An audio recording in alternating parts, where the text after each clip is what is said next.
O jornalista Beto Almeida, depois de 13 dias de paralisação, as atividades na Polícia Militar começaram a ser retomadas nessa segunda-feira, mas de forma ainda lenta. Afinal, muitos veículos estão sendo recuperados, a quantidade de carros que teve os pneus furados é muito grande e a segunda-feira não foi suficiente para o conserto desses veículos. A partir desta terça-feira, moradores de cidades do interior do estado, tanto quanto da Grande Fortaleza, irão sentir uma presença mais efetiva dos policiais, retomando sim a normalidade nas ruas das cidades cearenses.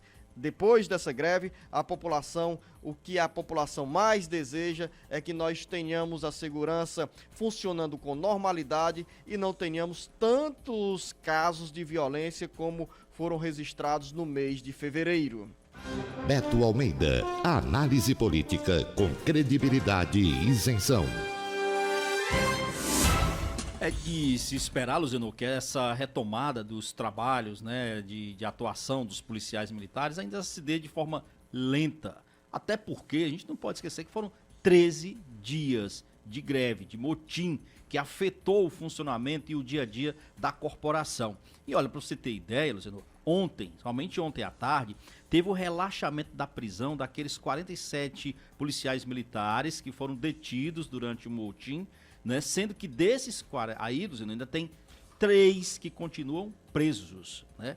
Presos. Exatamente porque eles não foram os que foram liberados, os que receberam o relaxamento da prisão, é por conta da questão da deserção. Nesse outro caso dos 3 que continuam presos, não. É porque eles foram flagrados secando pneus de viatura, foram enquadrados de outra forma, então ainda vão enfrentar aí um outro processo que pode inclusive resultar em expulsão. Como desdobramento dessa movimentação na Polícia Militar, a Assembleia Legislativa tem na pauta a votação da mensagem de reestruturação salarial e também a PEC, proposta de emenda à Constituição, que proíbe a anistia para policiais envolvidos com a greve. Amanhã promete ser de muito movimento na Assembleia Legislativa.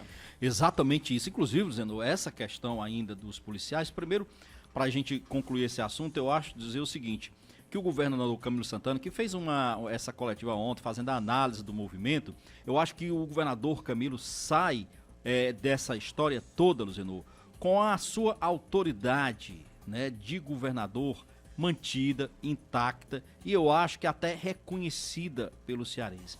Porque ele, diga-se de verdade, ele não foi autoritário em nenhum momento, o governador Camilo Santana, ele foi do diálogo.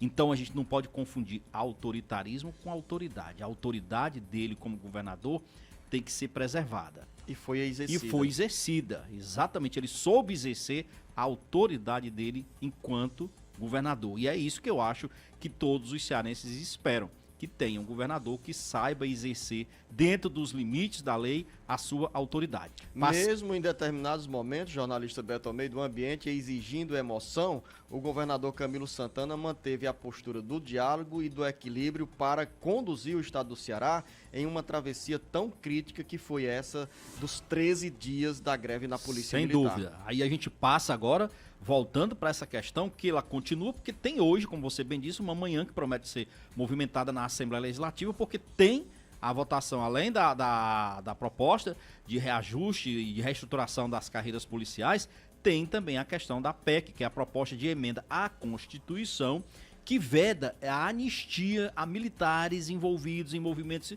de paralisação, em motins e tudo mais. E aí, Luziano, ontem, por exemplo, a CCJ, que é a Comissão de Constituição e Justiça da Assembleia, se reuniu para dar exatamente o parecer à matéria para que ela possa ser votada hoje em plenário. Toda a tramitação, lógico, está sendo feita em regime de urgência. Esse regime de urgência foi aprovado ainda durante o final de semana naquela convocação extraordinária que foi feita pelo governador.